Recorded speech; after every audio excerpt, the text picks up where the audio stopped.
We're doing a road trip. I probably should have checked with you first. We're gonna test two new ND filters. There's an ND8 and there's an ND64, which is in dog years, that's 3 stops and 6 stops. I'm making what's called an illegal U-turn in the part of the country I live in. It's a local sport. So seeing as neutral density filters are not something that macro photographers talk about a lot, I thought I would bring these two guys out here to a nice spot, and I'll show you how I use ND filters for creative purposes. Shall we?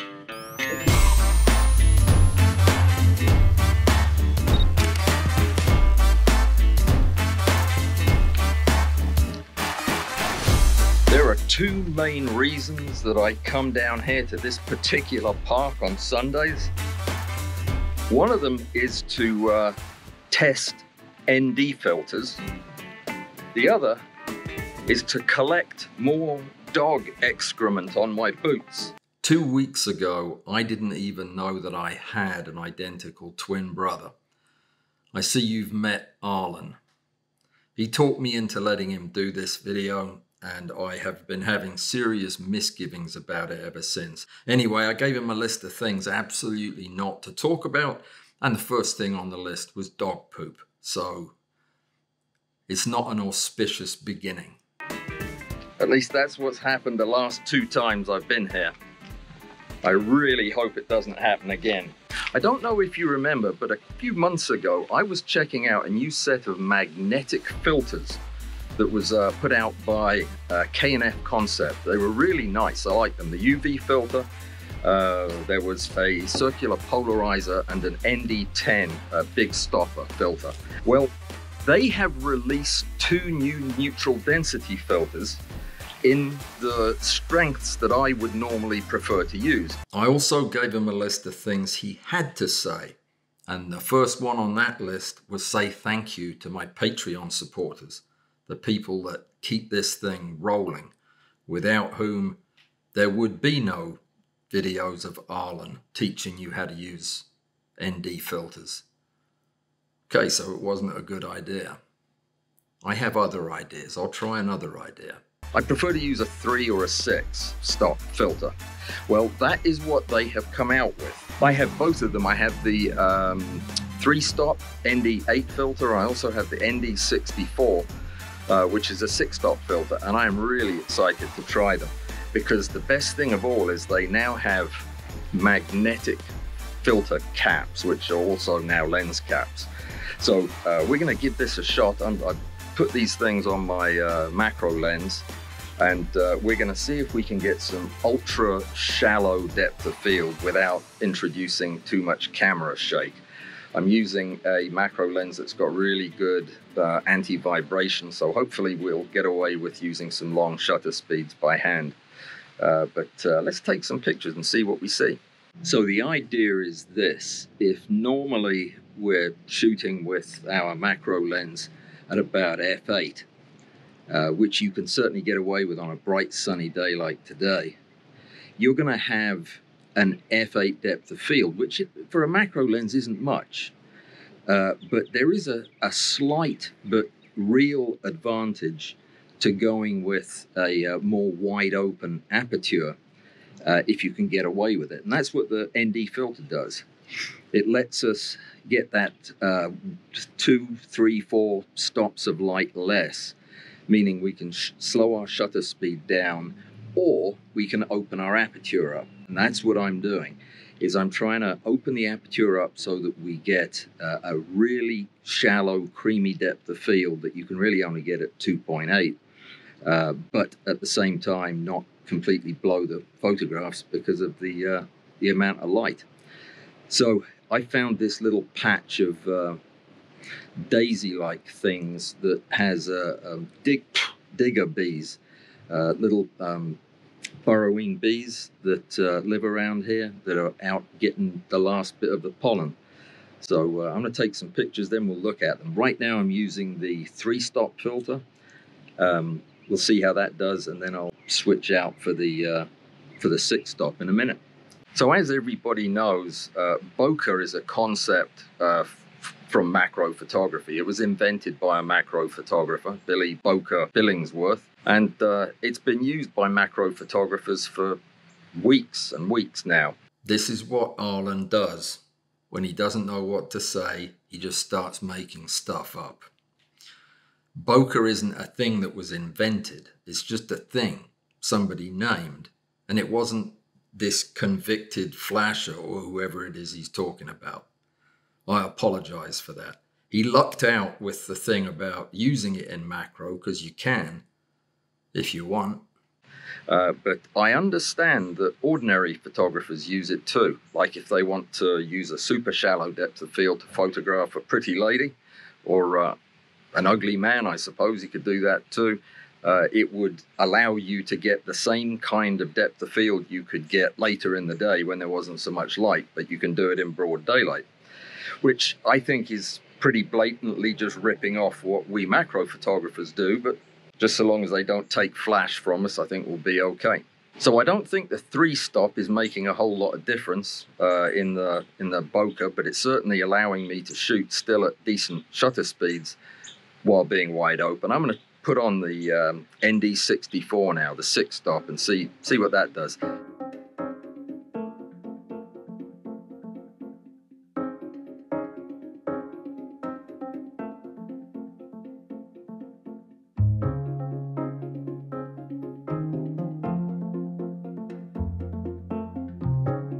One nifty trick that is worth bearing in mind: if you're like me and you have multiple lenses that you like to use your filters on, it's always a good idea to get the filter size a little bit bigger than your average lens.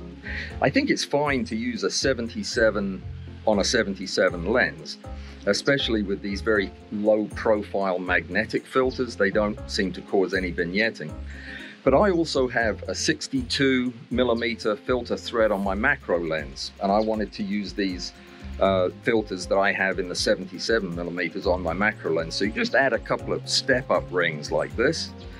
And this is not a bad idea to do anyway. If I would ever think about it before I buy filters, I would probably get 82mm so that I could step up to them and have that added security that I'm not going to vignette.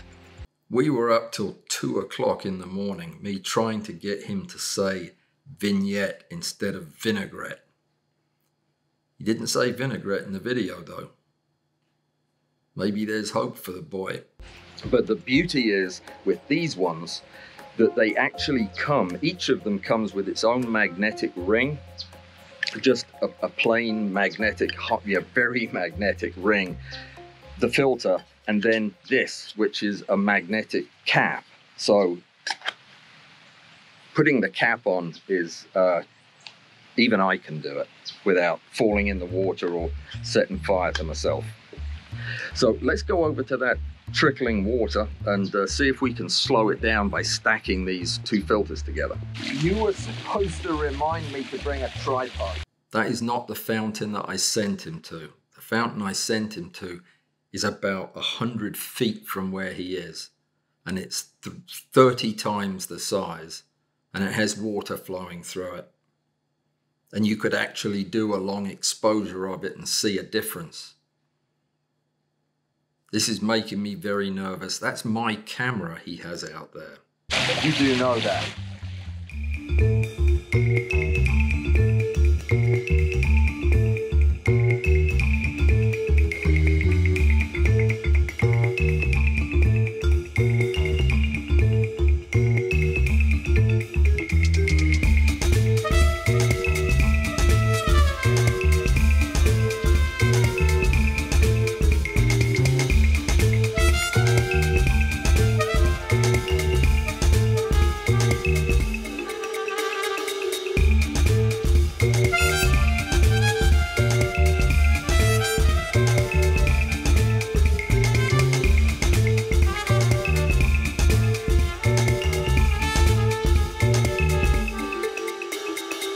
And that fountain, honestly, is a bit of a letdown as fountains go. I'm altogether impressed with these, just like I kind of knew I would be. I love the 10-stop filter. I've used it a bunch since I got it. The magnetic attachment thing is just fantastic. It's a no-brainer. And the fact that you now have caps that come with the filters, it's perfect. I'm going to do some more traditional long exposure photography when I get a chance. You know, we don't have any waterfalls or other kind of watery things around here. We've got taps. I could take a picture of my kitchen taps, but I'm not sure that would be very interesting. But anyway, I digress. These are nice filters. They're not particularly expensive, but they are quite a bit more expensive than the original K&F stuff was. Just like Arlen, I don't know the price of the filters yet because they've not been released, but they will be very soon. And I will put the price in the show notes. I'm not even going to guess what it is because I'll be wrong and I don't want to mislead you. But as soon as the price is out, I'll put it in the show notes. Very kindly, K&F Concept has offered to give all of my viewers a 10% discount. Just follow the link. When I called them and told them that my brother Arlen was going to be doing the video, they wanted to make it a 20% surcharge on each of the filters. But I talked them out of that so that we're going with the 10% discount, which is very kind of them. Arlen thinks he gets that. He doesn't get that. But don't tell him that. If you see him, don't tell him that. These are in a different league, these nano filters. They're coated. They have the same, I think it's 16 layers of coating. Lots of coating. And it's the nanotechnology, so it's the kind of coating that really protects the glass. They clean off real easy. I've actually got these a little bit dirty. They come in really nice, heavy, solid cases, which is again unusual for a less expensive filter, but this is one you could sit on. I know this for a fact because I have sat on it. And in the case you get filter cover, lens cap, magnetic, brilliant. You get a magnetic ring. This is the thing with the little magic magnet dust in here that everything sticks to this. Yeah, it's brilliant.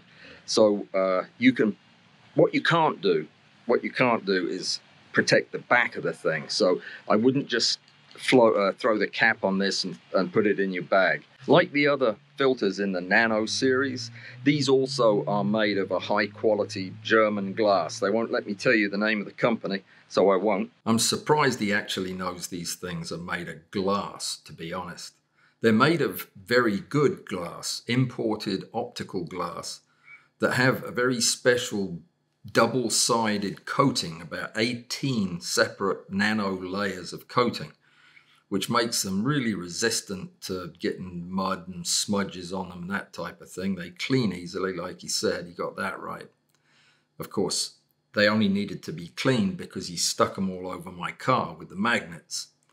But they're good. They're nice. It's a really clean, completely color cast free image you get from these things. And they also appear to be absolutely accurate at 3 stops and 6 stops. I checked them earlier on. So good, reliable, solid filters with beautiful cases, and they're not going to break the bank. I'm not sure what else you could ask for from a filter. He doesn't know anything about the channel, so I get to make a couple of announcements at the end. I was gone for a couple of days last week. I had the opportunity to go spend some time with one of the gentlemen that I am mentoring, friend of the show, Bud Perot, who's a really good photographer and is looking for some of that fast track intensive instruction in some of the high magnification stuff that we do. And it's just a fantastic one-on-one personal mentoring workshop. We talked and photographed all day, every day, and got to hunt some insects and do all kinds of other related activities. It was a great time and I thoroughly enjoyed it. But when I got back, something was waiting on my doorstep. Something we have all been waiting for. The new Godox MF12 flashes arrived. And in the last 48 hours, I have been shooting with them. And I want to tell you all about them. It's not the next video, because there's one that's already finished that's coming out before it, but it'll be the one after that within the next week. So if you have any interest in learning what I have learned about the MF12 Godox flashes, the mini flashes for macro, don't miss that video. One thing before I go, all that stuff at the beginning of this video about macro photography and ND filters, I made that up. Now, there's two ways you can look at it. One is, that was a terrible thing to do. Why would I make something like that up? Well, it was just so that I'd have something to talk about for the video while I was out here shooting and using the ND filters, which I have really never used in macro. But then I thought, what if it's a thing and everybody loves it? Then I invented it. So don't be negative, don't hate on me about this. I was doing it because I was lazy. Seriously. Oh, I should have just gone down to the beach and shot some flowing water, but these are good filters. You will enjoy them if you use ND filters. If you don't use ND filters, these probably aren't very useful ND filters for you. None of them are. But if you use them, you already know what they do. Now you know something they don't do, but you can still enjoy them. K&F Concept, nano-coated ND filters, 3-stop, 6-stop, they're available now. They come in a nice hard case. They come with lens caps, which are worth the price just by themselves. And of course, they're an indispensable macro tool, or they will be. They will be when this video comes out.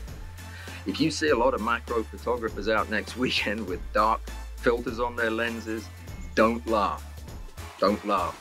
Pretend it's a thing. I'll be famous. I'll see you in a few days. Take care.